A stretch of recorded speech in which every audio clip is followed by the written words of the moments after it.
Batman, probably the most well-known superhero of all time right next to Superman. Even if you never read a comic book in your entire life or just not a fan of the superhero genre in general, you've probably at least heard of him. From what I've heard, Batman, like Superman, has a poor batting average when it comes to games. In fact, looking back, maybe I've only played these 3 games because something inside me told me to stay away from the rest. Who knows, maybe later down the road I'll look into some of the games, but I think I've gone off track long enough. Seriously, I can go on and on about what I think about Batman, but I digress. The stealth sections can be tons of fun as well, especially when you want to get creative with your knockouts, like using a silent takedown on one of the mooks and spraying its unconscious body with explosive gel. It's hilarious. I also love using the ledge takedown. Booyah! And now he's a ragdoll. With each mook defeated and by accomplishing certain tasks, Batman can earn experience points that he can use to purchase upgrades from Wayne Tech.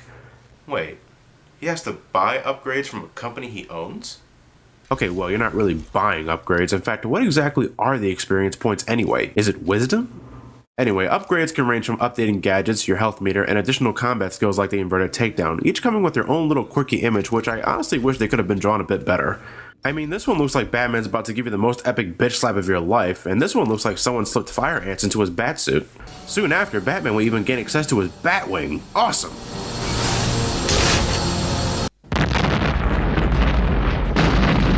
No, actually Batman just calls in the Batwing to deliver him the line launcher. But of course, one of the major gimmicks of this game is Batman's detective mode. With the push of a button, Batman can investigate his surroundings, see enemies from far distances, establish whether or not they are armed, breakable walls, hidden goodies, Riddler trophies, fingerprints, DNA trails, and last but not least, someone's breath. No, I'm not kidding, someone's breath. But if all that wasn't enough, we also have the Riddler challenges. Soon after the beginning of your journey, the Riddler himself will hack into your communications and offer you a challenge to solve all of the riddles he's scattered across Arkham Asylum. These can range from collecting these green trophies, scanning a particular object, or throwing batarangs at chattering teeth. In the end, you're really only doing this for experience points and achievements, but for me, I find great pleasure in listening to Edward Nygma slowly become more aggravated with each riddle I solve. What? You're nearly done? Are you cheating? Looking them up on the internet? No, shut up. Graphically speaking, it's great for the generation's standards, but not perfect. The character models are spot on, but there are times where I can't help but think I'm looking at a moving wax figure. Then there are times when the lighting doesn't mesh well with the characters at all. I mean, look at Joker here. Jeez, what the hell is happening there? And why does Commissioner Gordon have the body of a 30-year-old but the head of a 70-year-old? The cutscenes are animated well, but the in-game dialogue sequences contain very stiff animations and almost little to no expressions. It's like everybody treats the situation with the same enthusiasm as Ben Stein. Even so, I can't help but start humming some musical pieces from the 1989 Batman film when exploring Arkham Island, or beating the shit out of thugs. Hell, sometimes the old 60s Batman tune pops into my head every once in a while.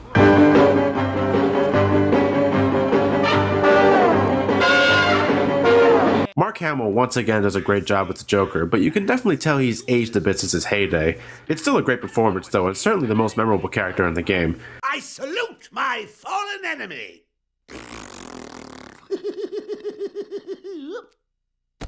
Kevin Conroy also returns as the Dark Knight himself, still as gruff as ever, but come on, could you get a better voice actor for someone like Batman? Well, okay, you got me there.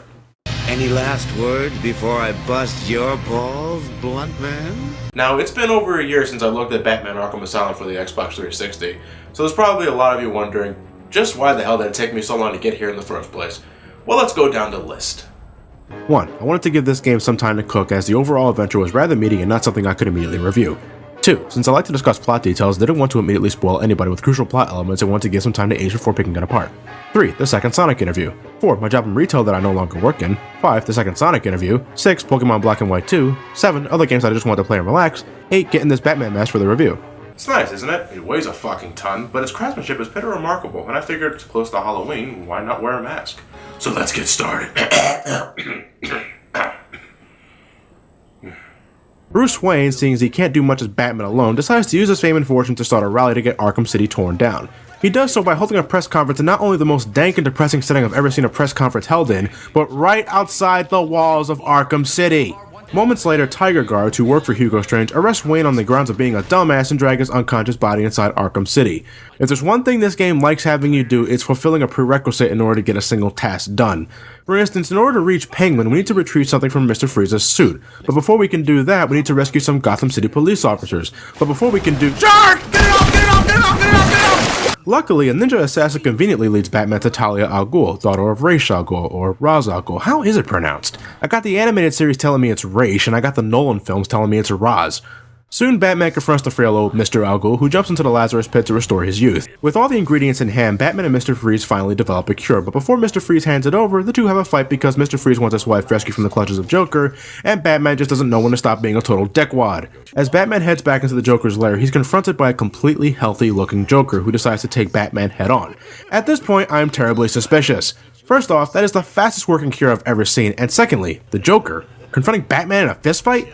Even with a poisoned Batman, I highly doubt the Joker would be stupid enough to take on the goddamn Batman. There's this one section near the start of the game where you take her to Poison Ivy's apartment, and after fighting some zombie thugs, she gets captured by Poison Ivy herself. Then, the game fades to black, and suddenly we're back with Batman. After about 4 hours later, we join back with Catwoman, who's still being held captive by Poison Ivy and only manages to get away after convincing Ivy to let her go. At this point, Protocol 10 is just mere minutes away from starting, and she needs to rescue Batman from the collapsed ceiling. What the hell happened? I mean, does Catwoman's events in the story take place in some sort of anachronic order, or are we supposed to believe that she hung upside down for nearly 4 hours? Before Strange kicks the bucket, he activates Protocol 11, causing the Wonder Tower to explode with Batman barely escaping. Mr. Al Ghul? Not so much. The Joker, on the other hand, pleads with Batman to give him the rest of it, but idiotically stabs Batman in the shoulder out of desperation, I guess, causing him to drop the cure and smash it into pieces. Batman tells Joker that even after everything that's happened in this game, he still would have saved him had he not stabbed him like an utter dumbass. With his last few moments, the Joker laughs himself to death, a scene that, to this day, still sends chills down my spine. I don't think he's really dead though, but I'll talk about that when the next game is revealed. Lastly, I don't find Hugo Strange as a terribly intimidating bad guy. He has Batman's true identity but never does anything with it. He misses so many opportunities to outright kill him. Hell, he could have easily killed Bruce Wayne in the beginning of the game, but completely skips on the opportunity. For someone who claims to know Batman, he really doesn't know Batman. If you don't kill him when you get the chance, he's gonna wreck your shit up big time. Every time I see this guy's face on the screen, the word dumbass just illuminates on his forehead to me. And I'm happy to say that just about everything Batman learned or obtained from the first game is immediately available from the start. Remote control batarangs, explosive gel, the cryptographic sequencer, the Batclaw, just about everything except the line launcher, which you get later anyway. Metroid, take note. Although there's still no access to the Batwing or any other vehicle for that matter, so that still sucks. Then, after rescuing a doctor in the steel mill, Batman takes something out of this thing and makes, okay, what? I know Batman's utility belt is the pinnacle of Swiss Army knife technology, but where the hell did he pull that thing out of? Secondly, doesn't he hate anything that looks or behaves anything like a gun? Oh, it shoots out electricity to open doors and such. Oh, it can also be used to incapacitate foes. Actually, that reminds me a lot of that electric gun he used in Batman Forever. Oh, wait a minute. That means the next Batman game is going to have some sort of homage to Batman and Robin. But with upgraded gadgets come upgraded mooks. Throughout the adventure, you're going to come across a wide variety of mooks and such. You have your returning fighting mooks, mooks with stun batons, and mooks with automatic weapons, but now there's mooks with added armor that require additional beating, mooks with riot shields that are really annoying to deal with in crowds, knife-wielding mooks who are annoying to counter, and there's even mooks that can plant proximity mines to prevent you from going nuts with the combos. Some mooks even have devices that can jam up your detective mode, and almost all mooks are smart enough to check gargoyles if they know you're using them as a means to escape. The word mook was uttered 11 times during that last paragraph, and don't ask me how many times I said the word Pokemon in Month of Pokemon, I can't count that high. If you thought there was a lot of Riddler trophies to collect last time, you haven't seen this game. The Riddler has also taken a few hostages this time around, which you can save when you solve enough riddles, and when you finally manage to collect everything Riddler related, you can finally take him head on in a secret hideout. Thing is, even after a year since I've bought this game, I still haven't done that yet. To be perfectly honest, I think they went just a little overboard with the Riddler side quest this time around. I mean, look at this. Look at all these trinkets, knickknacks, and riddles I have to discover and collect. There are specific thugs you can interrogate to know the exact locations of trophies and riddles, but the side quest overall is just too much of a hassle to me. I guess you win, Riddler. I guess the only way you can beat Batman is by having your side quests unnecessarily long and tedious. I loved Arkham Asylum's atmospheric soundtrack so much because it fits so well with the dank setting of the asylum, but since Arkham City is obviously of a much more epic scale, the music was scaled right along with it. You know what you're in for when you hear the title screen piece, and I'm glad the entire soundtrack is just as grand. Though my inner Batman nerd occasionally plays a piece of Danny Elfman's 1989 Batman score when I'm flying over great distances, or performing a large combo on enemies. And admittedly, like in Arkham Asylum, the 60s Batman theme always pops into my head, especially when I'm punching a shark in the fucking face. If I ever manage to get my hands on a Wii U when it's released, I might do a quick look at Arkham City Armored Edition, but I wouldn't expect to see that for a long time. With all that said though, I'm really anxious to see how Rocksteady Studios can handle another superhero in the DC universe. I mean, could they be the ones to finally make a decent Superman game? Hell, why not show the Flash some love, or Green Lantern? How about Wonder Woman or Martian Manhunter? If they can make games with characters that are just as successful as the Arkham series, then we could be in for a seriously awesome Justice League game, and who wouldn't want to see that? I have to go prepare for the shitstorm.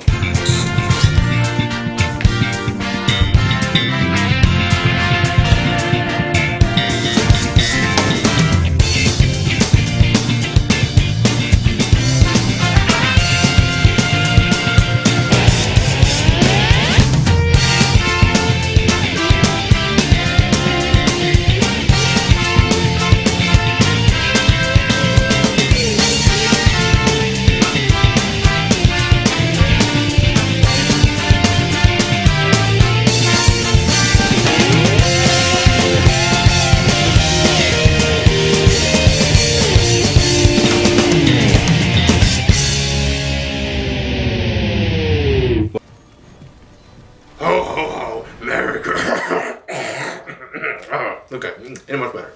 It's Christmas Eve in Gotham City. And now you know why this is a Christmas review. Batman is seen infiltrating Blackgate Penitentiary to stop a massive riot occurring inside, led by Black Mask. After delivering a vicious beatdown, Batman learns that Black Mask has placed a massive $50 million bounty on Batman's head, with 8 deadly assassins coming to claim the prize money. This includes the likes of Killer Croc, well actually he's already been taken care of, so I guess it's 7 deadly assassins. There's also Deathstroke, an enhanced super soldier that was given a lot of marketing and promotion throughout this game's development cycle. Copperhead, who looks nothing like a Duracell battery. Firefly, who is rocking a jetpack and flamethrower, and that's all that needs to be said. Deadshot, whose ass we kicked hard in Arkham City. Electrocutioner, who... Ooh. Ow. Holy shit. Okay, moving on, we have Lady Shiva, a deadly ninja assassin that honestly just wants to test Batman to see if he's worthy. Topping it all off is Bane, everyone's favorite luchador wrestler, looking a little less, bulbous since we last saw him in Arkham Asylum and Arkham City. Batman definitely has his work cut out for him. Not only does he have to deal with all these assholes before the night ends, but he also has to make sure he can enjoy Christmas ham with Alfred before it spoils. You'd think the 8 deadly assassins would be the primary focus here, but once Joker makes his debut, the story becomes yet another Batman vs. Joker storyline, which I will say works, but it's ultimately more disappointing than interesting. This is coming from the perspective of someone who has played the hell out of the first 2 Arkham games, but when I see sequences of Joker having deep psychological thoughts on why his and Batman's destinies are intertwined, I'm watching stuff I already know. I get it, Batman and Joker are 2 sides of the same coin. Can we get back to the assassins already? What's that? They don't really mean much in the overall story? Well, shit. It looks great, the choreography of the action scenes are a sight to behold, and the voice acting is good stuff too, though to be honest, hearing Roger Craig Smith as Batman kinda makes me think of Chris Redfield in a Batman costume. Though thinking about it a little deeper, that may not be a bad thing in the long run. When I got this game at launch, I had this game freeze on me like nothing else. Since the patch, I haven't encountered any more freezing, so please download the patch updates as soon as you can. Even then, there are still occurrences of cinematic cutscene stuttering at some points, which is a bit distracting, and once in a blue moon, the game will hang on a transitional loading screen like, oh, The gloves also make Batman's hands huge. I'm talking Xbox Duke controller huge. Okay, maybe that's an exaggeration, but wait a second. There we go. You can no longer take this game seriously. Seeing Batman reconstruct the scene of the crime is pretty cool, but having the feature to rewind or fast forward the reenactment of the crime is probably the best part for me. There's something very hypnotic about watching a man repeatedly getting smashed by a thrown safe over and over again. Considering the sheer size of Gotham City in this game, I'm grateful for this, though watching the same repeated loading screen of Batman flying to the designated location makes me wish we at least had some music to accompany it.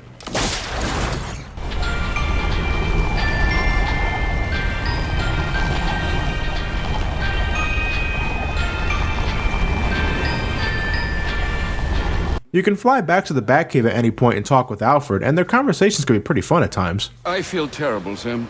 I prepared such a lovely ham for you tonight, and now you'll never have a chance to eat it. We can have it tomorrow. It's just not the same. Christmas ham on Christmas morning isn't exactly the end of the world. I don't know, sir. I'd say it's pretty close. I know Batman's supposed to be the loner, especially at this point of his career, but with me being the player, I would have liked some goofier fun interactions with something. Jingle bells! That smells. No. Yeah, like that. Why can't we have more of that? But if you have the PlayStation 3 version, you also have access to the 1960s Adam West Batman costume. I am not joking when I say this. This alone warrants a purchase on the PlayStation 3. It's Adam West's Batman, and he's kicking so much ass. If only we had this costume in Arkham City. However, because I knew this review wasn't going to be a very long one to begin with, I also decided to take a look at Batman Arkham Origins Blackgate for the Nintendo 3DS. You can also get it for the PlayStation Vita, but I don't have one of those, and I still don't have enough reason to invest in one. Sony, would you please get it together? The game's only half of the price of the console games, but even then I'd still wait for a price drop. Or, you can spend that Christmas money you got from your grandparents or spouse or any other relative. Don't do that, though. Go buy another game like The Last of Us or Link Between Worlds or BioShock Infinite. Or you can splurge on the Steam Holiday Sale. Exactly. Or you can... But Johnny, you have BioShock Infinite. Yeah, but this is 50%. You don't need this, man. Oh... It doesn't feel like it was that long ago when, back in 2009, Batman Arkham Asylum came out and showed that, yeah, there can indeed be good Batman games. No, there can be awesome Batman games. And then in 2011, Arkham City came out and said, hold on there a second. Let's ramp it up a notch. And yeah, they did, and it was phenomenal. And then in 2013, Arkham Origins came by and said, okay, I didn't really bring anything new to the table, but I brought the Batwing and some Christmas jingles. So with his new and improved Batmobile, the Dark Knight begins to search for Scarecrow's whereabouts, but a new face enters the scene donning not only a suit similar to Batman's, but an entire freaking militia. This is the titular Arkham Knight, and yes, he's exactly who you think he is. I got it the moment he started talking, even with that synthesized voice filter. Always defending the weak and the helpless. That's what I like about you. Predictable. Still, it could be worse. They could have somehow made the Joker once again a part of the plot despite him being confirmed dead, and god damn it. The Arkham Knight, despite being the subtitle of the game, is amounted to a guy that wants to kill Batman out of a personal grudge, but can't because Scarecrow repeatedly says, no, don't do that, I want to scare him first. Returning thugs like Penguin, Two-Face, and Deathstroke are demoted to extremely anticlimactic encounters, and new encounters like Professor Pig and Deacon Blackfire are just as much of an afterthought. Deacon Blackfire, especially. In this game, it's all about Batman fighting the Joker inside him and how that affects his relations with his friends or his abilities to save Gotham. And don't get me wrong, I love Mark Hamill's Joker, but I am tired of the Joker. The spotlight should have been on everyone else, but instead they wanted to find some sort of justification to bring back the Clown Prince of Crime, and I'm left disappointed. Honestly, the only person I'm remotely bugged by is Jonathan Banks as Commissioner Gordon. I know, I probably pissed off a lot of people saying that, and hey, I love them in Breaking Bad and Better Call Saul, but he sounds so bored here. Maybe he was told to play up the fatigue of the worn-out cop, and that makes a degree of sense given the context, but he sounds like he really doesn't give a shit at times. You bastard! And just a bit of a heads up, Arkham Knight kinda assumes you play the other games because this shit is not beginner friendly, and it doesn't take long for things to begin escalating. You thought those giant thugs in Origins were bad? Well, how about giant thugs with riot shields or stun batons or knives? Enemies that can track you in detective mode, enemies immune to your detective mode, sentry guns, enemies that can revive fallen enemies, or give them electric shields. Ooh, fuck those. You will learn to love the Batmobile whether you want to or not, because without it, Batman can't do well over half the shit he accomplishes in this game.